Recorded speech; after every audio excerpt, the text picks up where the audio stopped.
Good shepherd higher secondary school की ओर से आदित्य एजुकेशन चैनल पर स्टैंडर्ड 12th कॉमर्स के स्टैटिस्टिक्स सब्जेक्ट के सेकंड पार्ट के चैप्टर फर्स्ट प्रोबेबिलिटी के सेकंड वीडियो में आप सभी का स्वागत है।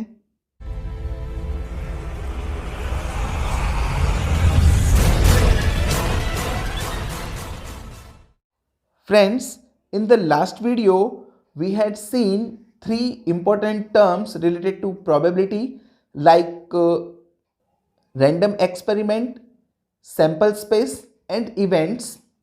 Today we will study some more important terms related to probability. So let us start with complementary event. So friends, what is complementary event that we will study? Suppose U is a finite sample space and A is one of its events. The set of all the outcomes or elements of U which are not in the event A is called as complementary event of A. यानी कि मान लिया जाए कि sample space U है और उसके अंदर कोई घटना A घट रही है, तो घटना ए के सिवाय सैंपल स्पेस यू के जितने भी एलिमेंट हैं उन एलिमेंट से बनने वाली घटना को हम कॉम्प्लीमेंट्री इवेंट ऑफ ए कहेंगे। कॉम्प्लीमेंट्री इवेंट को इंडिकेट करने के लिए हम ए डैश, ए बार या ए रेस टू सी का यूज कर सकते हैं। इससे रिलेटेड सम्स भी एग्जाम में पूछे जाते हैं। तो कॉम्प्लीमेंट्री इवेंट फाइंड करने का जो फॉर्मूला है वो इस तरीके से है कि आपको सैंपल स्पेस यू में से ए इवेंट के जितने भी एलिमेंट्स हैं वो माइनस कर देने हैं, तो जो बाकी के एलिमेंट्स बचेंगे वो ए डैश यानी कि कॉम्प्लीमेंट्री इवेंट ऑफ ए के एलिमेंट्स आपके पास बचेंगे। इस बात को अगर वेन डायग्राम के थ्रू समझा जाए तो लास्ट वीडियो में हमने इवेंट के लिए एक वेन डायग्राम देखा था जो कुछ इस तरीके से था। यहाँ पर आप देख सकते हैं कि जो शेडिंग है वो इस ए नाम की इवेंट के अंदर है, यानी इस सर्कल के अंदर है। तो यहाँ पर जो घटना घट रही है वो ए नाम की घटना है। अब अगर मुझे इसकी कॉम्प्लीमेंट्री इवेंट चाहिए तो फिर हमारा वेन डायग्राम कुछ इस तरीके से हो जाएगा। आप देख सकते हैं यहाँ पर जो ए नाम की इवेंट है वो ब्लैंक है और उसके बाहर हमने शेडिंग किया हुआ है, यानी इस ए के अलावा यू के जो बाकी के मेंबर्स हैं वो आपको ए की कॉम्प्लीमेंट्री इवेंट दर्शाते हैं।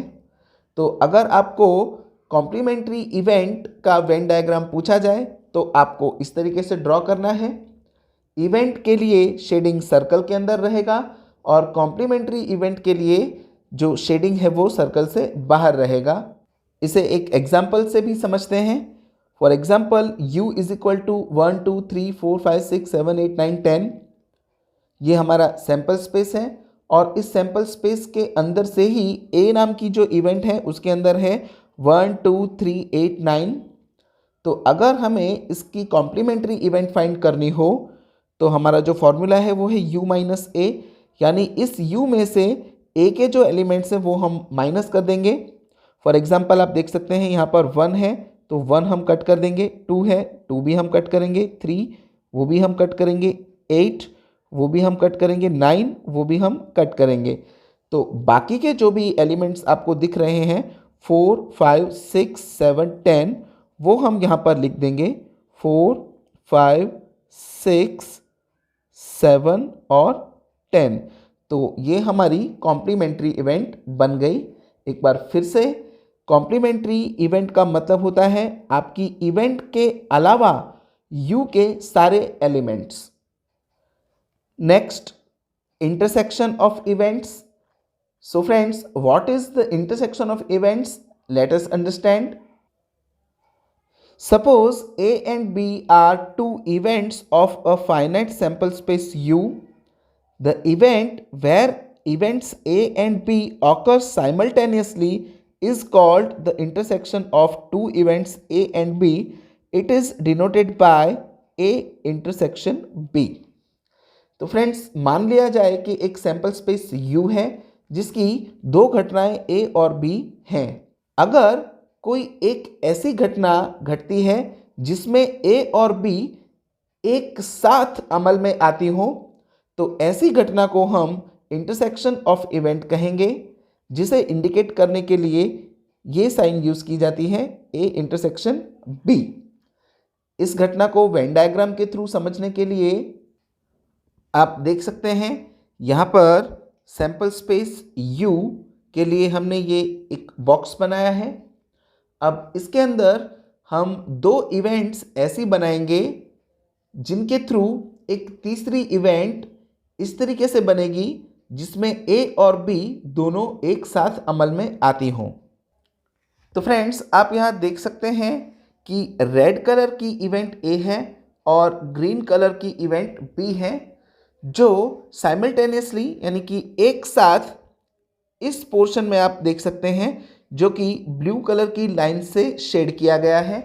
तो ये जो ब्लू कलर की शेडेड लाइन वाला पोर्शन है, यहाँ पर हमारी एक और इवेंट बनती है जिसे हम A इंटरसेक्शन B के नाम से जान सकते हैं। तो जब भी आपको इंटरसेक्शन इवेंट का वेन डायग्राम ड्रॉ करने के लिए कहा जाए तो आप इस तरीके से दो सर्कल को इंटरसेक्ट कराकर ये जो पोर्शन है जहाँ पर दोनों सर्कल एक साथ आते हैं इसमें आपको शेड कर देना है और इस तरीके से आपको A इंटरसेक्शन B लिखकर वेन डायग्राम कंप्लीट करना है।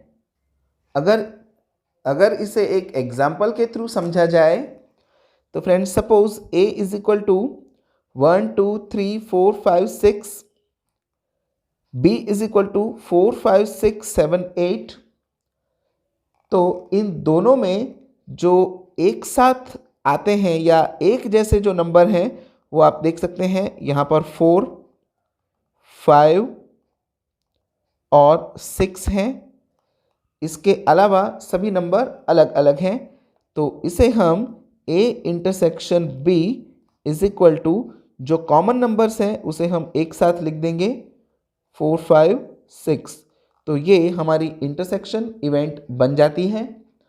अगर इन सेम नंबर्स को हम वेन डायग्राम में लिखकर बताना चाहें तो हमेशा याद रखिए ये जो पोर्शन है जो हमने शेडेड एरिया में लिखा हुआ है, इस शेडेड एरिया में इस पोर्शन में आपको ये कॉमन नंबर्स लिख देने हैं 4 5 6। फॉर एग्जाम्पल 4 5 और 6 ये हमने हमारे शेडेड एरिया में लिख दिए हैं। अब इवेंट A में 1 2 3 वो आप कहीं पर भी 1 2 और 3 लिख दीजिए। अब आप देखेंगे तो रेड कलर के सर्कल में आपको 1 2 3 4 5 6 देखने को मिल जाएगा जो आपकी इवेंट A में है। और इवेंट B में आप देख सकते हैं 4 5 6 7 8। तो 4 5 6 तो आप लिख चुके हैं, अब 7 और 8 आप कहीं पर भी लिख सकते हैं। तो फ्रेंड्स यहाँ आप इजीली देख सकते हैं कि जो ग्रीन कलर का सर्कल है उसके अंदर इवेंट B के सारे एलिमेंट्स हैं जो कि 4 5 6 7 8 4 5 6 7 8। तो इस तरीके से वेन डायग्राम भी ड्रॉ किया जा सकता है। The next term is union of events. Suppose A and B are any two events of a finite sample space U. The event where the event A occurs or the event B occurs or both the events A and B occurs is called the union of events A and B. It is denoted by A union B. यानी मान लीजिए कि U नाम का एक sample space है जिसमें घटना A बनती हो अथवा घटना B बनती हो अथवा घटना A और B दोनों एक साथ बनती हो, ऐसी इवेंट को हम यूनियन ऑफ इवेंट्स कहेंगे, जिसे इंडिकेट करने के लिए हम A यूनियन B का सिंबल यूज करते हैं। इसे वेन डायग्राम के थ्रू समझने के लिए आप देख सकते हैं यहाँ पर ये जो ग्रीन कलर का बॉक्स है वो सैंपल स्पेस यू इंडिकेट करता है। तो आप देख सकते हैं यूनियन इवेंट्स का जो वेन डायग्राम है वो कुछ इस तरीके से बनता है। तो यहाँ पर event A and event B दोनों बन रही हैं, यानी या तो इवेंट ए आप देख सकते हैं पूरी पूरी बन रही है, इवेंट बी भी पूरी पूरी बन रही है, या ये दोनों घटनाएं एक साथ बन रही हैं। तो इसे हम union of events A and B कहेंगे। एग्जाम्पल से अगर देखना हो तो for example A is equal to 1 2 4 5 6 8 and B is equal to 3 4 7 8 9 10। तो जब भी हम यूनियन इवेंट्स को इंडिकेट करें तो याद रखें कि ए और बी के सभी एलिमेंट्स आ जाने चाहिए और कोई भी एलिमेंट रिपीट नहीं होना चाहिए। तो उसके लिए आप देख सकते हैं यहाँ 1 2 3 4 दो बार है तो हम सिर्फ एक बार लिखेंगे, फिर 5 6 7 8 भी दो बार है तो हम 8 को एक बार लिखेंगे, 9 और 10, यानी ये हमारा ए यूनियन बी है जिसमें ए के सारे एलिमेंट्स आपको मिल जाएंगे, बी के भी सारे एलिमेंट्स आपको मिल जाएंगे। तो इसे हम ए यूनियन बी कहेंगे। Next one, mutually exclusive events. Friends, this is the most important term. इससे रिलेटेड सम्स आपको प्रोबेबिलिटी चैप्टर में मिलेंगे, तो इसे बहुत ही ध्यान से समझना। Suppose A and B are any two events of a finite sample space U. If A intersection B is equal to phi, then A and B both are mutually exclusive events. यानी आपको इतना ध्यान रखना है कि कोई sample space U की दो इवेंट्स A और B हैं और अगर A और B दोनों इवेंट्स में से कुछ भी कॉमन ना आता हो, यानी कि A इंटरसेक्शन B वो फाई या नल सेट आता हो, तो उस केस में A और B दोनों म्यूचुअली एक्सक्लूसिव इवेंट्स मानी जाएंगी। तो म्यूचुअली एक्सक्लूसिव इवेंट्स का वेन डायग्राम कुछ इस तरीके से बनेगा, जहां पर A और B में कुछ भी एक जैसा नहीं होने के कारण उनका इंटरसेक्शन नहीं हो सकता या उनका इंटरसेक्शन यहाँ पर फाई देखने को मिलता है। म्यूचुअली एक्सक्लूसिव इवेंट्स को अगर एग्जाम्पल के थ्रू देखा जाए तो आप देख सकते हैं ए नाम की इवेंट में ऑड नंबर्स है 1 3 5 7 9 और बी नाम की जो इवेंट है उसमें इवन नंबर्स हैं 2 4 6 8 10। दोनों इवेंट्स में कुछ भी एक जैसा आपको नहीं मिलता, तो इस केस में ए इंटरसेक्शन बी वो फाई मिलता है, इसीलिए ए और बी दोनों म्यूचुअली एक्सक्लूसिव इवेंट्स हैं, ऐसा हम बोल सकते हैं। तो फ्रेंड्स, नेक्स्ट वीडियो में हम और दूसरी इंपॉर्टेंट टर्म्स सीखेंगे। So don't miss the next video. Good bye.